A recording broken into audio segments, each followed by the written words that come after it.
Good morning. Welcome to our 2021 Spring O-higan service.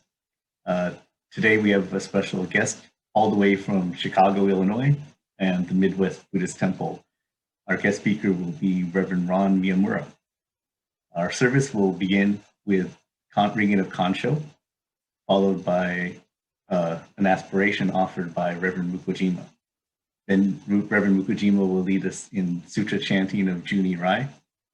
Then a special treat, the Dharma School first and second graders will lead us in reciting the Six Paramitas.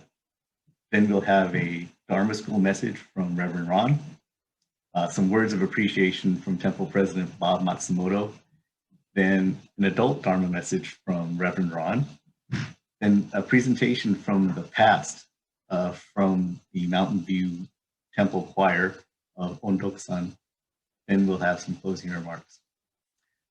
If you're watching us on the watch party on Sunday morning, following the watching of this video, we will have a Spring O-higan seminar led by Reverend Ron live in our Zoom meeting. So please stay with us for that following the service watch.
Namondo, Vitsnamondo, Vitsnamondo, Vitsnamondo, Vitsnamondo,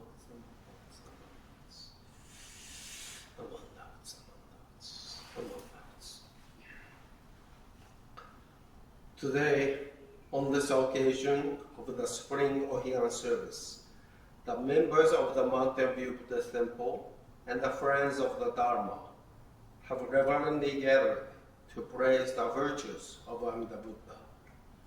One of the seven Pure masters, Shantao, said, on the spring and the autumnal equinox, the sun rises due east and sets due west. Beyond 100,000 kotas of Buddha lands westward from here, there is the Pure Land of Amida Buddha, called utmost perfect bliss. As Nembu's followers did long ago, we observe O-higan in both spring and fall. Those of us who wish to be born in the Pure Land to attain enlightenment expect to reach our spiritual home far off in the distant west, where the sun sets, the Pure Land of peace. By the great guidance of our founder Shinran Shonin, we are so fortunate to be able to encounter the Nembu's teaching, and thus be assured of birth in the Pure Land of peace. There is nothing we can be more grateful for than the fact that we were born into human life. In this moment of meditation, let's express our sincere respect and gratitude to Amida Buddha for his great wisdom and deep compassion as we remember our beloved family members and friends who have returned to the Pure Land as Buddhas. Please put your hands together in the show. Namondo, Vitsnamondo, Vitsnamondo, Vitsnamondo, Vitsnamondo, Vitsnamondo, Vitsnamondo, Vitsnamondo, Vitsnamondo, Namondo, Vitsnamondo.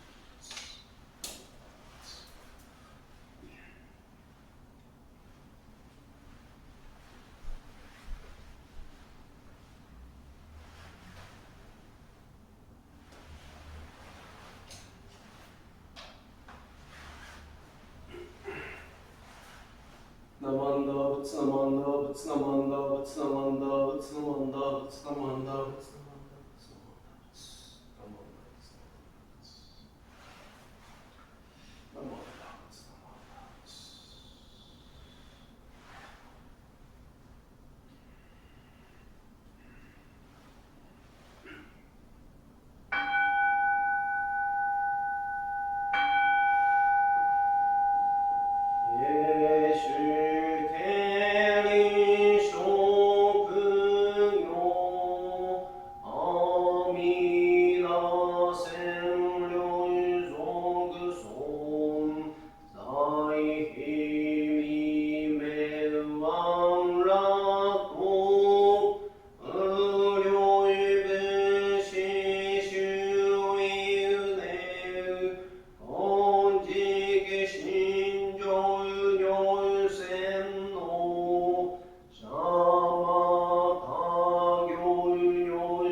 徳自在王が将来見出す十方妙門菩薩子無量諸魔女三男一生修女願力寺王が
Vitsnamanda, Vitsnamanda, Vitsnamanda, Vitsnamanda, Vitsnamanda, Vitsnamanda, Vitsnamanda, Vitsnamanda.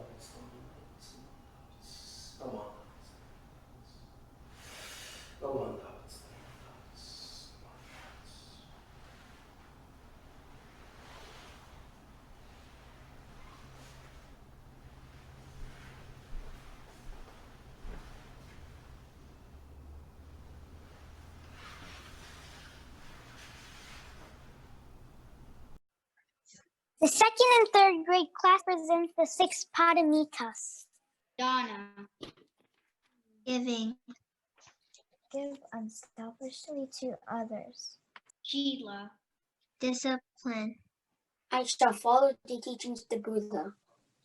Ashanti. Patience. I shall be patient and understanding. Virya. Endeavor. I shall do my best in all things. Diana. Meditation. I shall reflect on the teachings of the Buddha. Prajna. Wisdom. I shall seek the light of wisdom. Please join us in Gasho. Namo Amida Butsu. Namo Amida Namo Amida Butsu. Namo Amida Namo Amida Butsu.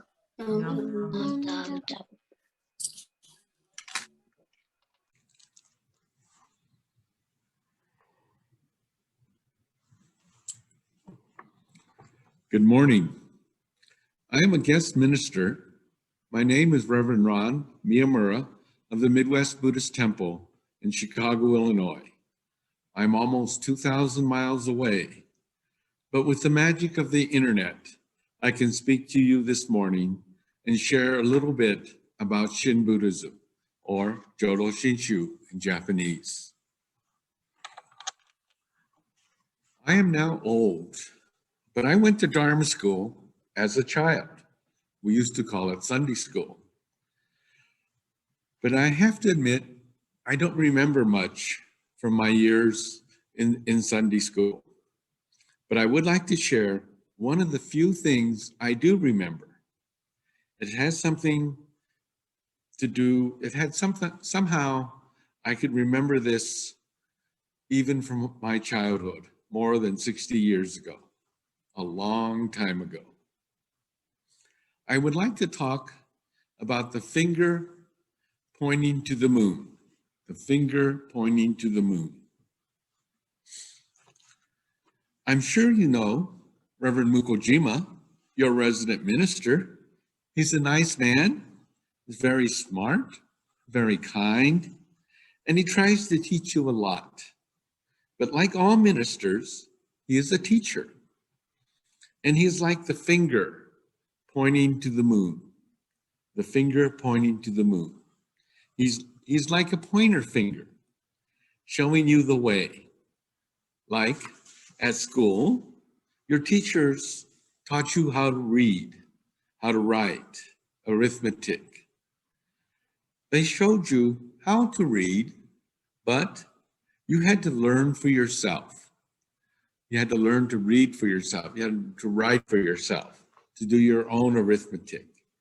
The teachers could point you to what to read, how to read, but you had to learn it for yourself.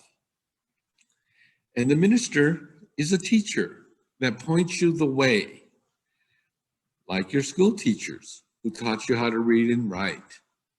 He shows you how to learn for yourself.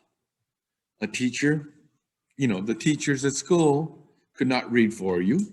You had to do it yourself.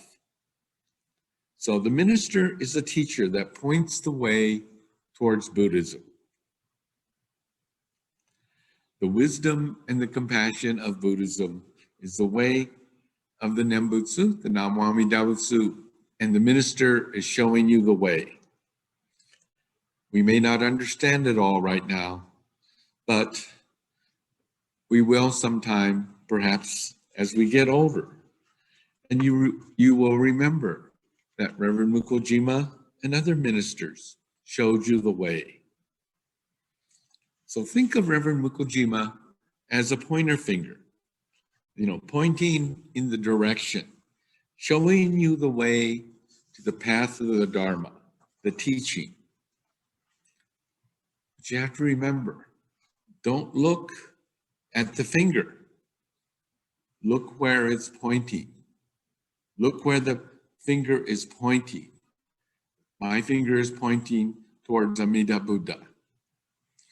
And this is why I said ministers like Reverend Mukojima, they're the fingers pointing to the moon. Don't look at the pointer finger, look at the moon. Look at Amida. And we have to look beyond the finger. And like all Buddhist stories, there are many meanings, different levels, and sometimes hidden meanings and messages that I hope you will remember from this story. You know about the hand that you use to point? You have a pointer finger, you point out that way. What's unusual about that? What's important about that? There are two fingers, your thumb and your forefinger pointing out, pointing the way. But there's three fingers pointing back at you, pointing back at us. So when we point, you're pointing in that direction, but there's also three fingers looking back at you, reminding you that you have to do something yourself.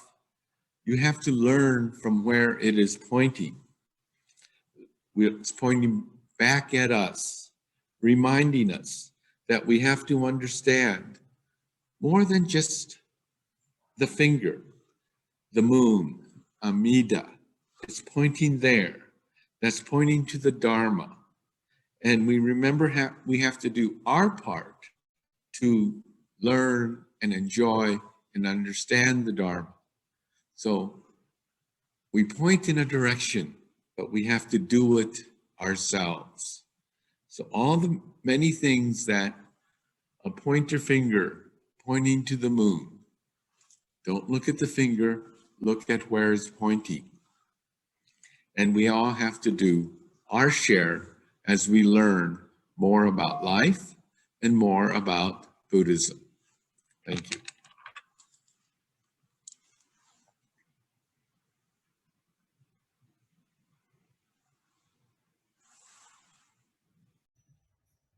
Good morning.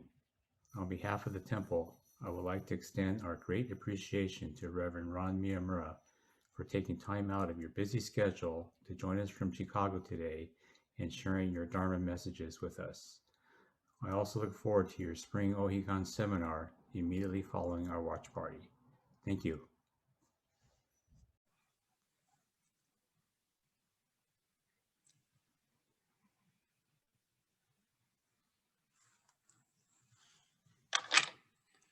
Good morning. It's an honor to speak to the Mountain View Buddhist Temple for your spring O-higan service. But I was made an offer that I could not refuse. Reverend Mukojima asked me last year, and I had forgotten about Mountain View since the pandemic. But with the miracle of Zoom, I'm here today. It was almost 11 years ago, on November 11th, 2012, that I spoke at the Mountain View Buddhist Temple at your Eitai Kyo service. But I'm just a country boy who happens to live in a big city. I come from the small town of Penryn, California, in Northern California, about 30 miles northeast of Sacramento. When I was growing up, the area still had fruit trees, mostly plums and pears. I was born into a Buddhist family and was part of the Placer Buddhist Church located in Penryn. I attended Sunday school or Dharma School. Sunday school is what we called it back then. And back in those days, there was a Northern California district church basketball league and a baseball league. And you had to attend Sunday school to play. So I guess I went. And growing up, I realized that I did not want to be a plum farmer. So I decided I better go to college. I started out at UC Davis for 3 years and then transferred to UC Berkeley for the last 2 years. And during my Berkeley years, I also attended the Institute of Buddhist Studies, which was still a pre-ministerial candidate school back then, which means we took undergraduate courses and part-time at IBS. But in 1969, when I graduated, I was the only student at IBS. So at the urging of Reverend Yamaoka of the Oakland Buddhist Church at the time, I went to Japan and attended Ryukoku University. After 3 years, I got my master's degree in Shin Buddhist Studies. And then I was assigned as the associate minister at the Mid-West Buddhist Temple in 1973. I was helping the late Reverend Gyodo Kono. And after his sudden passing at the end of 1975, I was asked to be the resident minister, which I did until 1981, when I resigned from the active BCA ministry. I had just burned out. I started working at a warehouse company for almost 2 years and then landed a job at United Airlines from 1983 until my retirement in 2010. And then I came back to the full-time BCA ministry as the resident minister here at the Mid-West Buddhist Temple. After being inactive for almost 29 years. But even through those years that I was not active, I was still the minister that took care of the Twin Cities Sangha. And this was important because it kept some of my ministerial skills up, but I also got to be a part of a very diverse community. Looking back, my first contacts with Mountain View was through the late, actually it was through Ken Tanaka, Reverend Professor Ken Tanaka now. But back in the late 60s, when I was active in YBA and the WYBL cabinet, and we did a lot of district activities. And of course, one of my contacts was Ken Tanaka, Mountain View. And you couldn't be part of Mountain View, or you didn't know Mountain View without the Mountain View gang. Ken Tanaka, Deuce Nakano, Sterling Makashima, Dennis Tsukugawa, and Chris Shinseki, and later Dennis Shinseki. But they were quite a group. And also at Mountain View at the time, you had just gotten your first minister, Reverend Sasaki, the senior. And he was such a character, so much fun. And then I, of course, remember the other ministers you've had, Laverne, Sasaki, and of course, the late Russell Hamada. But enough about me. This morning, I'd like to talk about the significance of O-higan. O-higan means the other shore of the Pure Land. O-higan is observed twice a year, the spring equinox and around the fall equinox. It's a time of year when the weather is mild, when the days and night are equal in length. It is said the earth is in balance. And this is a time to reflect, to look inward, to rebalance ourselves.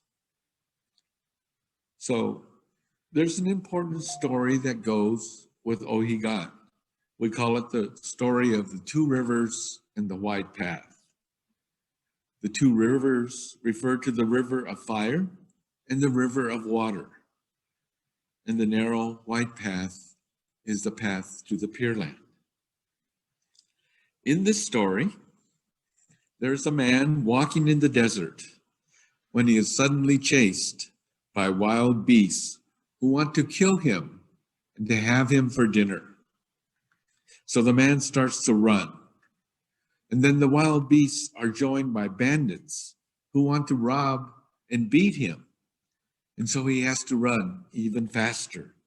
He runs, and he's getting tired. And suddenly he comes upon a river, actually two rivers, divided by a narrow white path. On one side of the path there is an endless river of fire. And on the other side of the path is an endless river of water. And it seems so dangerous. The man is frozen, not knowing what to do. He cannot go back because the bandits and the beasts are trying to rob and beat him or to kill and eat him. He cannot go forward. To go forward seems impossible. The river of fire seems so dangerous, and the river of water seems so dangerous. He is frozen with fear and not knowing what to do. And then he hears a voice calling from the middle of the river, telling him to trust himself and to cross on the narrow white path. The bandits and the beasts warn him, don't do it. It's too dangerous. You will surely fall into one of the rivers. But the voice is calm and peaceful, gently encouraging him to walk on the narrow white path. Slowly, at first, with unsteady steps, the man starts to walk on the narrow white path. As he continues along, there is another voice calling out, trust yourself. Soon you will reach the other shore of safety. With those assuring words, he continues and is soon across the two rivers on the other shore of Amita's Pure Land. End of story. Of course, there are many symbols in this story. The wild beasts chasing him are all our own selfish hungers. The bandits chasing him are the poisons of ego and selfish pleasures that are always tempting us. The river of fire is the symbol of anger and greed. The river of water is the symbol of our ignorance, which seems endless. The narrow white path is a symbol of the Nembutsu path, the path that can carry us to the other shore. The first voice is the voice of Shakyamuni Buddha, showing us the way to enlightenment. The second voice is the voice of Amida Buddha, assuring us the safety of the Pure Land, to cross over on the narrow white path to the other shore of the safety of the Pure Land. And each of us at some time or another is like that man, frozen with fear, not knowing what to do, not able to go back, afraid to go forward, and it seems like there's no other way to go. Either side looks dangerous. So when we are in that crisis, not knowing what to do, that is us at some time or another. But the real significance of the story, at least to me, is that in this story, the does not become a monk or a nun or a disciple of the Buddha. Most Buddhist stories ended with the hero or heroine becoming a monk or a nun.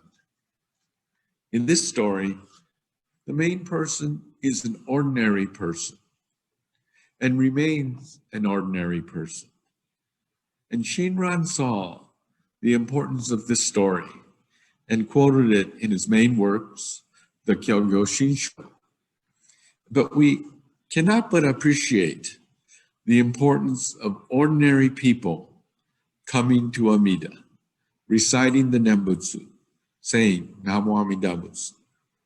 This is the treasure of Shin Buddhism, ordinary people finding awakening.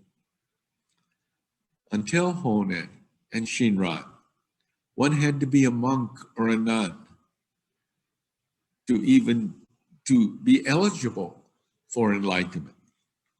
Shinran showed us that there's a path for ordinary people, the path of the Nembutsu.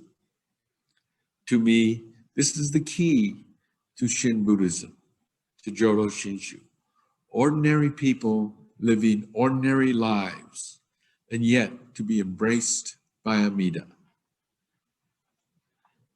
In my ministry, I have come to use a theme, come as you are, come as you are, stay a while.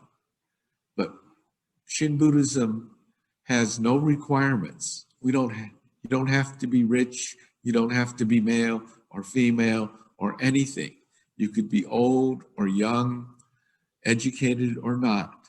Come as you are. So this is the message of the narrow white path and the two rivers. Come as you are. And we come as we are is made possible by this story, this parable of two rivers and the white path. Ordinary human beings, you and I, can be embraced by Amida's wisdom and compassion. Thus we say, Namo Amida Butsu, with gratitude, with kindness. And we say it in gratitude, with gratitude and in gratitude. Come as you are is not a phrase that I made up, but a theme that I use.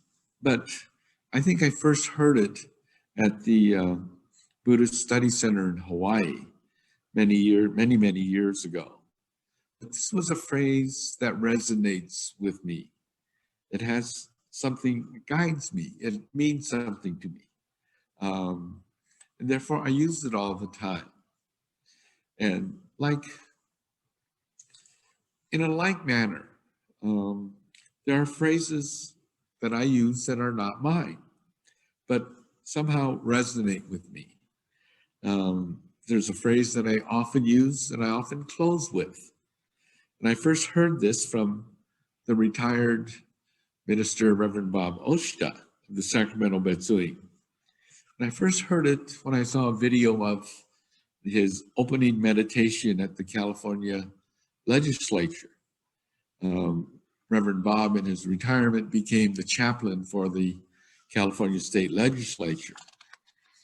And he was asked, of course, to give, the opening meditation. And he gave a short talk and he closed with this phrase. And I can say it, but I don't have the timing, the phraseology that only Bob could do. Namo Amida Butsu, with gratitude and kindness beyond words. Namo Amida Butsu, with gratitude and kindness beyond words. Again, something that resonates with me, something that, that I could feel. Same as come as you are, has a meaning. Maybe not a doctrinal, but it certainly resonates. It has the sense of what we are, come as we are. And I would like to close the talk this morning with Reverend Bob's words. Namo Amida Butsu, with gratitude and kindness beyond words.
Thank you, Reverend Ron, for your Dharma messages today.